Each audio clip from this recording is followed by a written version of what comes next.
Hi, welcome to Fiifi-Manfred on YouTube. I'm very, very grateful, like I've always been saying, for your support of the brand.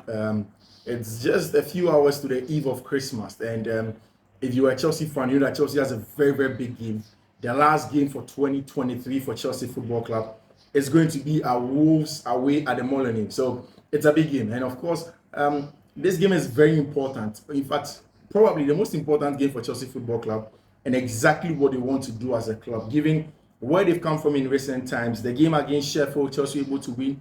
It was a low block side. We were able to break them down. They find those spaces. Nkuku has returned. Romeo Lavia has returned. Then they go on against Newcastle in the Cup game quarter-final. Chelsea did win and went on to the semi-final. They are being drawn against Middlesbrough. They will play the first game away, and then the next game, I think on the 9th of January, and then I think a fortnight away from that, 22 weeks away from that, Chelsea play the next one. So it is a good set of games for Chelsea, but also tricky and very important. If Chelsea are able to keep the momentum and get the wins, it means that they are going to build that all-important confidence that they've not had from the beginning of the season. If they're also able to keep that same momentum, get the wins, it means that they will accumulate points and then be able to push up on the other teams that are on top of the English Premier League. If they're unable to do that, then it's a big deal because confidence will go down. It's going to be a step forward, two steps back, and then they will have to start all afresh again. So it's an all-important game at the Molineux. We'll talk about the game tactically. We'll talk about how Chelsea can win, the threat Wolverhampton Wanderers pose to Chelsea Football Club, what Mauricio Pochettino has said in his pre-match press conference, and then same for the manager of Wolves. The job he has also done from Bournemouth, leaving Bournemouth, coming to take over from Julian Lopetegui at Wolves, and then exactly what he has been able to do at Wolverhampton Wanderers. We'll talk about all of that in this video. So again, if you've not subscribed to the channel, do want to subscribe to the channel. This is Fiifi-Manfred on YouTube. I am grateful for your time. Do want to turn on notifications as well so that you are first to get all the content and get notification immediately I post it on there. So again, subscribe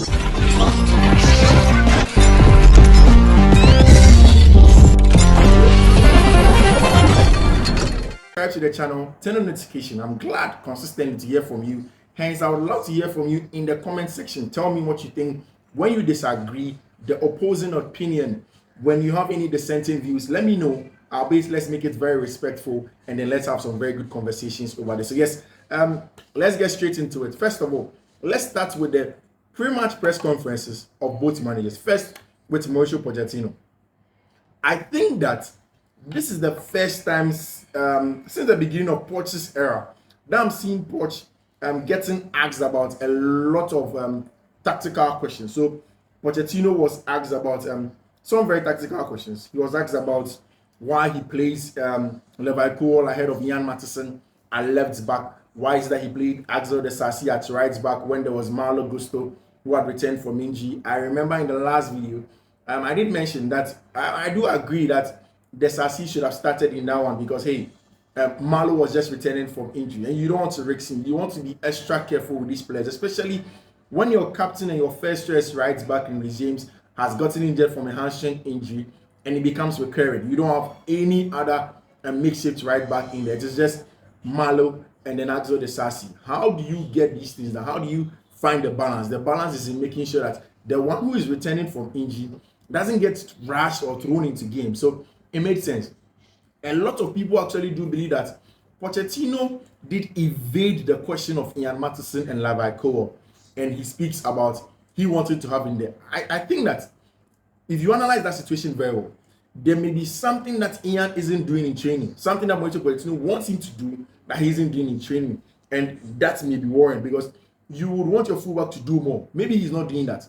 Maybe he feels that, okay, if Levi Cole is there, yes, he's not a left back, but if he's in there in that zone, he will give me something that I want from Ian that Ian isn't doing. So it is more dicey. Again, I think that the part of physique and height and defending in wide areas on the part of Levi Cole is also a very good one. And I love the fact that Levi Cole is able to give you that in the wide areas. It doesn't mean that Ian can't do that. It's just that you may get it best from Levi Cole in there. And it's a very, very important aspect of the game. And that's where Chelsea are with respect to their growth and then defensive stuff, how to deal with games like that. It is Very, very, very, very, very important. And yeah, he did speak about that. He was asked about Noni Madueke. He did mention that, hey, Madueke is a good player. He came from elsewhere to Chelsea. He feels that the area where Madueke plays in is highly competitive, and that he thinks that Madueke has to raise the standard. I agree. I think that Madueke plays more indirect football, a lot of dribbling, and he doesn't have more bites to his game. And I agree that Madueke has to do more. He needs to do more in that zone. There was a very controversial part of Nani Madueke's of Pochettino's pre-match press conference, and it's the fact that he was asked about Romeo Lavia, and then he goes on to tell people that, hey, some Chelsea players and their entourage keep on bagging him, and they want to tell him, why don't you play my player? Play my player. He says that, hey, the team is not a charity center. It's Chelsea Football Club. They want to win trophies. And he has to play the players that deserve or merit to be played, not just players that are there. And I don't know if Lavia's entourage have begun to contact Mauricio Pochettino about him. He spoke about Enzo Fernandez. He says Enzo has some hernia, and then he was sick in the last game that Chelsea played, so he would have to come back later. So yeah, that was it by way of Chelsea and their pre-match press conference respect to Mauricio Pochettino and everything. Yes, he also spoke about Conor Gallagher. He was asked about Gallagher and his leaving. He says, hey, you know what? Gallagher is an important player as it stands now. It is between the club and the player in how to do more. So you see, in my last video, I spoke about Conor Gallagher and why I think that he may not have a future at Chelsea. I think that there are much more technical players that are coming. If Chelsea able to build a very good structure for them to play in, Conor may not be the go-to guy, or his game time may reduce. I love to want to see Romeo Lavia. I want to see Romeo Lavia in that deep hole, so that we can have Moise Caicedo as a box-to-box midfielder, and then Enzo Fernandez in a double pivot with Lavia at the base. Then Moise goes in and comes in, and he doesn't. Pochettino will know how to empty the midfield per se.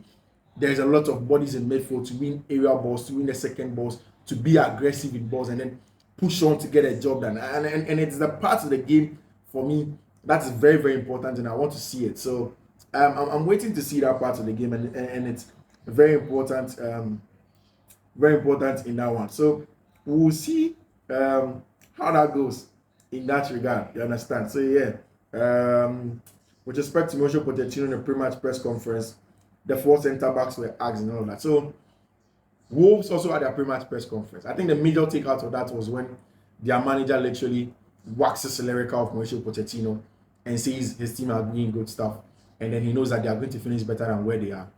Now, one of the things that Wolves have done in recent times is to vary their play. It is the team that doesn't necessarily sit in the mid-block, that doesn't sit low, that doesn't give you all the ball, but essentially varies it up. There are times where they push very high and wide and then play some good football. They tear you apart. They make it very difficult for you to play through them. Chan is an excellent player for that job. In the middle of the park, they have a lot of willing runners and chasers in the middle of the park to win the ball back for them. It is a very, very important part of their play. Also have very bulky centre backs that make it very difficult for you to beat them from set pieces. And of course, on the other end of the game, they pose a lot of threats. So these are some of the questions that Chelsea will have to answer. And it's the same questions Chelsea have been faced with in recent times against Everton, against Sheffield, against Fulham, against Aston Villa, against all of these teams. The same questions. Low block, how do you break them down? With Nkuku's arrival, it makes it easy for Chelsea to go into a 3-2-5. And in this 3-2-5, you would want somebody to be comfortable in the left half space. Most of the times, the most comfortable person apart from Nkuku, Kani Chukwuemeka, who had been injured for long parts of the season, was Raheem Sterling. But you keep Raheem Sterling in the left half space and nobody keeps the weight for you. You can't keep both Mihailo Modric on the left. They have Raheem Sterling also on the left half space. It's impossible for you to get stuff like that. So you want to make sure that you have all the players in the various zones, and it's impossible. With Nkuku in, now Chelsea essentially has the kind of player that they want in the left half space, in there for either Nkuku or Kani Chukwuemeka, who is going to be a very, very good connector in there for them. And it's important in breaking out things like that. You can keep the width. And I think that I want to see more of the same of what I saw against Sheffield United. You counter press, you are aggressive, you win the ball back, you make the pitch constricted. Centre backs push up, you don't leave spaces and leave space. You don't empty the midfield. You make sure that you win those balls very aggressive and then play forward and then put them to the sword. You have sustained spells of pressure against the team. It's important. That is the only way Chelsea has a very, very good chance against Wolves at the Molineux. It's a traditionally difficult game to play. By recent times, Chelsea seem to be winning, and it's time for them to win more. So that's exactly what Chelsea have to do. My name is Fiifi-Manfred. This is Fiifi-Manfred on YouTube. I'm grateful to have heard from you. Thank you very much for choosing me. Chelsea versus Wolves tomorrow. We'll wait for the game. We'll do a post-match analysis. Thank you for being with me. Bye.